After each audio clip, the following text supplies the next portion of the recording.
اعوذ باللہ من الشیطان الرجیم بسم اللہ الرحمن الرحیم۔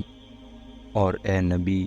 لوگوں کو یاد دلاؤ وہ وقت جب کہ تمہارے رب نے بنی آدم کی پشتوں سے ان کی نسل کو نکالا تھا اور انہیں خود ان کے اوپر گواہ بناتے ہوئے پوچھا تھا، کیا میں تمہارا رب نہیں ہوں؟ انہوں نے کہا، ضرور آپ ہی ہمارے رب ہیں، ہم اس پر گواہی دیتے ہیں۔ اوپر کا سلسلہ بیان اس بات پر ختم ہوا تھا کہ اللہ تعالیٰ نے بنی اسرائیل سے بندگی و اطاعت کا عہد لیا تھا۔ اب عام انسانوں کی طرف خطاب کر کے انہیں بتایا جا رہا ہے کہ بنی اسرائیل ہی کی کوئی خصوصیت نہیں ہے، در حقیقت تم سب اپنے خالق کے ساتھ ایک میثاق میں بندھے ہوئے ہو اور تمہیں ایک روز جواب دہی کرنی ہے۔ تم نے اس میثاق کی کہاں تک پابندی کی؟ جیسا کہ متعدد احادیث سے معلوم ہوتا ہے، یہ معاملہ تخلیق آدم کے موقع پر پیش آیا تھا۔ اس وقت جس طرح فرشتوں کو جمع کر کے انسان اول کو سجدہ کرایا گیا تھا اور زمین پر انسان کی خلافت کا اعلان کیا گیا تھا، اسی طرح پوری نسل آدم کو بھی جو قیامت تک پیدا ہونے والی تھی، اللہ تعالیٰ نے بیک وقت وجود اور شعور بخش کر اپنے سامنے حاضر کیا تھا اور ان سے اپنی ربوبیت کی شہادت لی تھی۔ اس آیت کی تفسیر میں حضرت ابی بن کعب نے غالباً نبی صلی اللہ علیہ وسلم سے استفادہ کر کے جو کچھ بیان کیا ہے وہ اس مضمون کی بہترین شرح ہے۔ وہ فرماتے ہیں، اللہ تعالیٰ نے سب کو جمع کیا اور ایک ایک قسم یا ایک ایک دور کے لوگوں کو الگ الگ گروہوں کی شکل میں مرتب کر کے انہیں انسانی صورت اور گویائی کی طاقت عطا کی، پھر ان سے عہد و میثاق لیا اور انہیں آپ اپنے اوپر گواہ بناتے ہوئے پوچھا، کیا میں تمہارا رب نہیں ہوں؟ انہوں نے عرض کیا، ضرور آپ ہمارے رب ہیں۔ تب اللہ تعالیٰ نے فرمایا کہ تم پر زمین و آسمان سب کو اور خود تمہارے باپ آدم کو گواہ ٹھہراتا ہوں، تاکہ تم قیامت کے روز یہ نہ کہہ سکو کہ ہم کو اس کا علم نہ تھا۔ خوب جان لو کہ میرے سوا کوئی مستحق عبادت نہیں ہے اور میرے سوا کوئی رب نہیں ہے، تم میرے ساتھ کسی کو شریک نہ ٹھہرانا۔ میں تمہارے پاس اپنے پیغمبر بھیجوں گا جو تم کو یہ عہد و میثاق جو تم میرے ساتھ باندھ رہے ہو یاد دلائیں گے، اور تم پر اپنی کتابیں بھی نازل کروں گا۔ اس پر سب انسانوں نے کہا کہ ہم گواہ ہوئے، آپ ہی ہمارے رب اور آپ ہی ہمارے معبود ہیں، آپ کے سوا نہ کوئی ہمارا رب ہے نہ کوئی معبود۔ یہ ہم نے اس لیے کیا کہ کہیں تم قیامت کے روز یہ نہ کہہ دو کہ ہم تو اس بات سے بے خبر تھے، یا یہ نہ کہنے لگو کہ شرک کی ابتدا تو ہمارے باپ دادا نے ہم سے پہلے کی تھی اور ہم بعد کی ان کی نسل سے پیدا ہوئے، پھر کیا آپ ہمیں اس قصور میں پکڑتے ہیں جو غلط کار لوگوں نے کیا تھا۔ اس آیت میں وہ غرض بیان کی گئی ہے جس کے لیے ازل میں پوری نسل آدم سے اقرار لیا گیا تھا، اور وہ یہ ہے کہ انسانوں میں سے جو لوگ اپنے خدا سے بغاوت اختیار کریں، اپنے اس جرم کے پوری طرح ذمہ دار قرار پائیں، انہیں اپنی صفائی میں نہ تو لا علمی کا عذر پیش کرنے کا موقع ملے اور نہ وہ سابق نسلوں پر اپنی گمراہی کی ذمہ داری ڈال کر خود بری ذمہ ہو سکیں۔ گویا بلفاظ دیگر اللہ تعالیٰ اس ازلی عہد و میثاق کو اس بات پر دلیل قرار دیتا ہے کہ نوع انسانی میں سے ہر شخص انفرادی طور پر اللہ کے الہ واحد اور رب واحد ہونے کی شہادت اپنے اندر لیے ہوئے ہے، اور اس بنا پر یہ کہنا غلط ہے کہ کوئی شخص کامل بے خبری کے سبب سے یا ایک گمراہ ماحول میں پرورش پانے کے سبب سے اپنی گمراہی کی ذمہ داری سے بالکل بری ہو سکتا ہے۔ سوال یہ پیدا ہوتا ہے کہ اگر یہ ازلی میثاق فی الواقع عمل میں آیا بھی تھا تو کیا اس کی یاد ہمارے شعور اور حافظے میں محفوظ ہے؟ کیا ہم میں سے کوئی شخص بھی یہ جانتا ہے کہ آغاز آفرینش میں وہ اپنے خدا کے سامنے پیش کیا گیا تھا، اس سے الست بربکم کا سوال ہوا تھا اور اس نے بلا کہا تھا؟ اگر نہیں تو پھر اس اقرار کو جس کی یاد ہمارے شعور و حافظہ سے محو ہو چکی ہے ہمارے خلاف حجت کیسے قرار دیا جا سکتا ہے؟ اس کا جواب یہ ہے کہ اگر اس میثاق کا نقش انسان کے شعور اور حافظے میں تازہ رہنے دیا جاتا تو انسان کا دنیا کی موجودہ امتحان گاہ میں بھیجا جانا سرے سے فضول ہو جاتا، کیونکہ اس کے بعد تو اس آزمائش و امتحان کے کوئی معنی باقی ہی نہ رہتے۔ اس نقش کو شعور و حافظہ میں تو تازہ نہیں رکھا گیا، لیکن وہ تحت شعور اور وجدان میں یقیناً محفوظ ہے۔ تو اس طرح ہم نشانیاں واضح طور پر پیش کرتے ہیں اور اس لیے کرتے ہیں کہ یہ لوگ پلٹ آئیں، اپنی بغاوت و انحراف کی روش چھوڑ کر بندگی و اطاعت کے رویے کی طرف واپس ہوں۔ اور اے محمد، ان کے سامنے اس شخص کا حال بیان کرو جس کو ہم نے اپنی آیات کا علم عطا کیا تھا۔ الفاظ سے ایسا محسوس ہوتا ہے کہ وہ ضرور کوئی متعین شخص ہوگا جس کی طرف اشارہ فرمایا گیا ہے، لیکن اللہ اور اس کے رسول کی یہ انتہائی اخلاقی بلندی ہے کہ وہ جب کبھی کسی کی برائی کو مثال میں پیش کرتے ہیں تو بالعموم اس کے نام کی تصریح نہیں کرتے، بلکہ اس کی شخصیت پر پردہ ڈال کر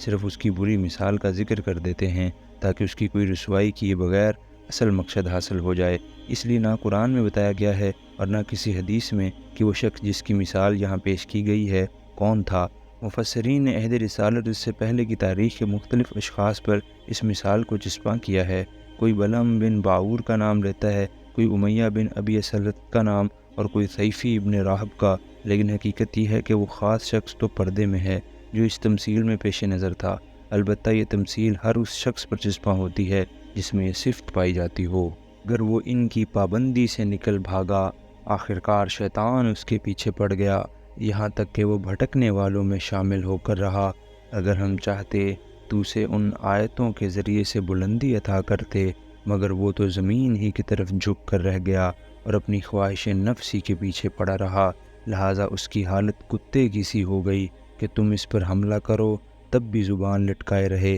اور اسے چھوڑ دو تب بھی زبان لٹکائے رہے۔ یہی مثال ہے ان لوگوں کی جو ہماری آیات کو جھٹلاتے ہیں۔ دو مختصر سے فکروں میں بڑا اہم مضمون ارشاد ہوا ہے جسے ذرا تفصیل کے ساتھ سمجھ لینا چاہیے۔ شخص جس کی مثال یہاں پیش کی گئی ہے آیات الہی کا علم رکھتا تھا، یعنی حقیقت سے واقف تھا۔ اس علم کا نتیجہ یہ ہونا چاہیے تھا کہ وہ اس رویے سے بچتا جس کو وہ غلط جانتا تھا، اور وہ طرز عمل اختیار کرتا جسے معلوم ہوتا کہ صحیح ہے۔ یہ عمل مطابق علم کی بدولت اللہ تعالیٰ اس کو انسان کے بلند مراتب پر ترقی عطا کرتا، لیکن وہ دنیا کے فائدوں اور لذتوں اور آرائشوں کی طرف جھک پڑا۔ خواہشات نفس کے تقاضوں کا مقابلہ کرنے کے بجائے اس نے ان کے آگے سپر ڈال دی۔ معالی امور کی طلب میں دنیا کی حرص و طمع سے بالا تر ہونے کے بجائے وہ اس حرص و طمع سے ایسا مغلوب ہوا کہ اپنے سب اونچے ارادوں اور اپنی عقلی و اخلاقی ترقی کے سارے امکانات کو طلاق دے بیٹھا، اور وہ ان تمام حدود کو توڑ کر نکل بھاگا جن کی نگہداشت کا تقاضا خود اس کا علم کر رہا تھا۔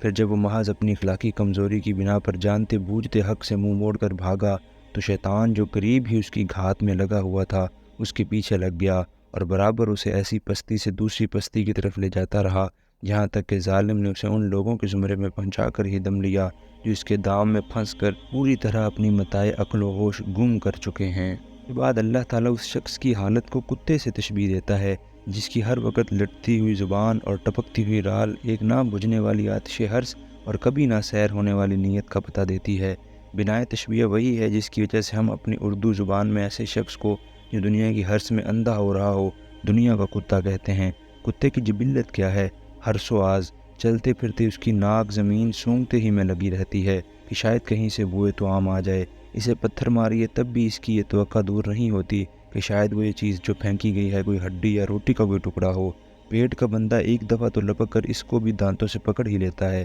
اس سے بھی اتفاقی کیجیے تب بھی وہ لالچ کا مارا توقعات کی ایک دنیا و دل میں لیے زبان لٹکائے ہانپتا کانپتا کھڑا ہی رہے گا۔ ساری دنیا کو وہ بس پیٹ ہی کی نگاہ سے دیکھتا ہے۔ کہیں کوئی بڑی سی لاش پڑی ہو جو کئی کتوں کے کھانے کو کافی ہو تو ایک کتا اس میں صرف اپنا حصہ لینے پر اکتفا نہ کرے گا بلکہ اس سے صرف اپنے ہی لیے مخصوص رکھنا چاہے گا، کسی دوسرے کتے کو اس کے پاس نہ پھٹکنے دے گا۔ اس شہوت شکم کے بعد اگر کوئی چیز پر غالب ہے تو وہ ہے شہوت فرج۔ اپنے سارے جسم میں سے صرف ایک شرمگاہ ہی وہ چیز ہے جس سے وہ دلچسپی رکھتا ہے اور اسی کو سونگھنے چاٹنے میں مشغول رہتا ہے۔ بس تشبیہ کا مدعا یہ ہے کہ دنیا پرست آدمی جب علم اور ایمان کی رسی توڑا کر بھاگتا ہے اور نفس کی اندھی خواہشات کے ہاتھ میں اپنی باغیں دے دیتا ہے پھر کتے کی حالت کو پہنچے بغیر نہیں رہتا۔ یہ حکایات ان کو سناتے رہو، شاید کہ یہ کچھ غور و فکر کریں۔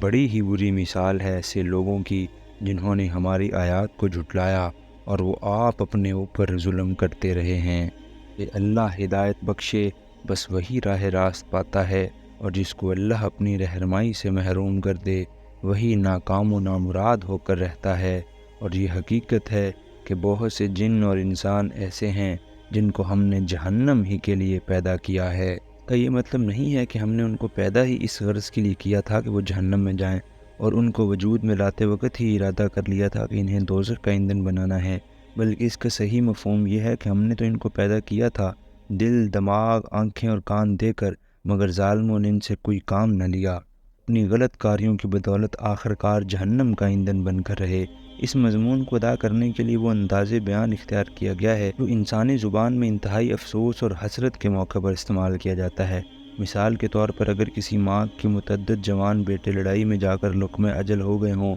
تو وہ لوگوں سے کہتی ہے کہ میں نے انہیں اس لیے پال پوس کر بڑا کیا تھا کہ لوہے اور آگ کے کھیل میں ختم ہو جائیں۔ اس قول سے اس کا مدعا یہ نہیں ہوتا کہ واقعی اس کے پالنے پوسنے کی غرض یہی تھی، بلکہ اس حسرت برے انداز میں دراصل وہ کہنا یہ چاہتی ہے، میں نے تو اتنی محنتوں سے اپنا خون جگر پلا پلا کر ان بچوں کو پالا تھا، مگر خدا ان لڑنے والے فسادیوں سے سمجھے کہ میری محنت اور قربانی کے ثمرات یوں خاک میں مل کر رہے۔ کے پاس دل ہیں مگر وہ ان سے سوچتے نہیں، ان کے پاس آنکھیں ہیں مگر وہ ان سے دیکھتے نہیں، ان کے پاس کان ہیں مگر وہ ان سے سنتے نہیں، وہ جانوروں کی طرح ہیں بلکہ ان سے بھی زیادہ گئے گزرے، یہ وہ لوگ ہیں جو غفلت میں کھو گئے ہیں۔ اللہ اچھے ناموں کا مستحق ہے، اس کو اچھے ہی ناموں سے پکارو، اور ان لوگوں کو چھوڑ دو جو اس کے نام رکھنے میں راستی سے منحرف ہو جاتے ہیں۔ جو کچھ وہ کرتے رہے ہیں اس کا بدلہ وہ پا کر رہیں گے۔ تقریر اپنے اختتام کو پہنچ رہی ہے،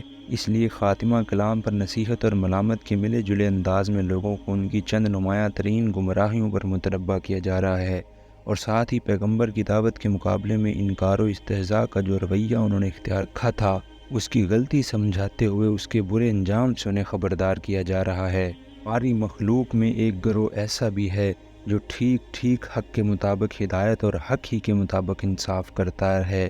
رہے وہ لوگ جنہوں نے ہماری آیات کو جھٹلا دیا ہے تو انہیں ہم بتدریج ایسے طریقے سے تباہی کی طرف لے جائیں گے کہ انہیں خبر تک نہ ہوگی۔ میں ان کو ڈھیل دے رہا ہوں، میری چال کا کوئی توڑ نہیں ہے۔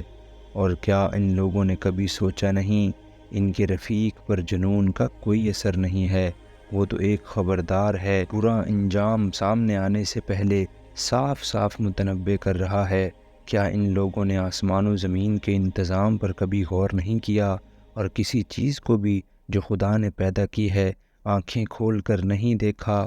رفیق سے مراد محمد صلی اللہ علیہ وسلم ہیں۔ آپ انہی لوگوں میں پیدا ہوئے، انہی کے درمیان رہے بسے، بچے سے جوان اور جوان سے بوڑھے ہوئے۔ نبوت سے پہلے ساری قوم آپ کو ایک نہایت سلیم الطبع اور صحیح الدماغ آدمی کی حیثیت سے جانتی تھی۔ نبوت کے بعد جب آپ نے خدا کا پیغام پہنچانا شروع کیا تو یکایک آپ کو مجنون کہنے لگی۔ ظاہر ہے کہ یہ حکم جنون ان باتوں پر نہ تھا جو آپ نبی ہونے سے پہلے کرتے تھے، بلکہ صرف انہی باتوں پر لگایا جا رہا تھا جن کی آپ نے نبی ہونے کے بعد تبلیغ شروع کی۔ اسی وجہ سے فرمایا جا رہا ہے کہ ان لوگوں نے کبھی سوچا بھی ہے آخر ان باتوں میں سے کون سی بات جنون کی ہے، کون سی بات بے تکی، بے اصل اور غیر معقول ہے؟ اگر یہ آسمان و زمین کے نظام پر غور کرتے یا خدا کی بنائی ہوئی کسی چیز کو بھی بنظر تأمل دیکھتے تو انہیں خود معلوم ہو جاتا کہ شرک کی تردید، توحید کے اثبات، بندگی رب کی دعوت اور انسان کی ذمہ داری و جواب دہی کے بارے میں جو کچھ ان کا بھائی انہیں سمجھا رہا ہے، اس کی صداقت پر پورا نظام کائنات اور خلق اللہ کا ذرہ ذرہ شہادت دے رہا ہے۔ اور کیا یہ بھی انہوں نے نہیں سوچا کہ شاید ان کی مہلت زندگی پوری ہونے کا وقت قریب آ لگا ہو؟ یعنی نادان اتنا بھی نہیں سوچتے کہ موت کا وقت کسی کو معلوم نہیں ہے، کچھ خبر نہیں کہ کب کس کی اجل آن پوری ہو جائے۔ اگر ان میں سے کسی کا آخری وقت آ گیا اور اپنے رویے کی اصلاح کے لیے جو مہلت اسے ملی ہوئی ہے وہ انہی گمراہیوں اور بدعمالیوں میں ضائع ہو گئی تو آخر اس کا حشر کیا ہوگا؟ آخر پیغمبر کی اس تنبیہ کے بعد اور کون سی بات ایسی ہو سکتی ہے جس پر یہ ایمان لائیں؟ جس کو اللہ رہنمائی سے محروم کر دے اس کے لیے پھر کوئی رہنما نہیں ہے، اور اللہ انہیں ان کی سرکشی ہی میں بھٹکتا ہوا چھوڑے دیتا ہے۔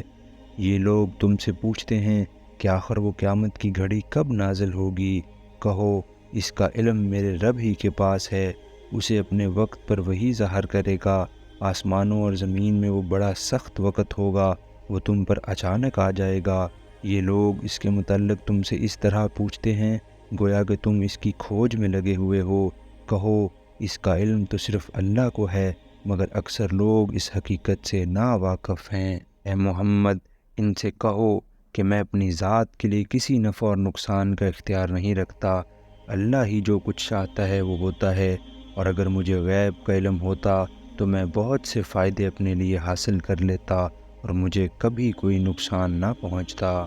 تب یہ ہے کہ قیامت کی ٹھیک تاریخ وہی بتا سکتا ہے جسے غیب کا علم ہو، اور میرا حال یہ ہے کہ میں کل کے متعلق بھی نہیں جانتا کہ میرے ساتھ، میرے بال بچوں کے ساتھ کیا کچھ پیش آنے والا ہے۔ تم خود سمجھ سکتے ہو کہ اگر یہ علم مجھے حاصل ہوتا تو میں کتنے نقصانات سے قبل از وقت آگاہ ہو کر بچ جاتا، اور کتنے فائدے محض پیشگی علم کی بدولت اپنی ذات کے لیے سمیٹ لیتا، پھر یہ تمہاری کتنی بڑی نادانی ہے کہ تم مجھ سے پوچھتے ہو کہ قیامت کب آئے گی۔ میں تو محض ایک خبردار کرنے والا اور خوشخبری سنانے والا ہوں ان لوگوں کے لیے جو میری بات مانیں۔ صدق اللہ العظیم۔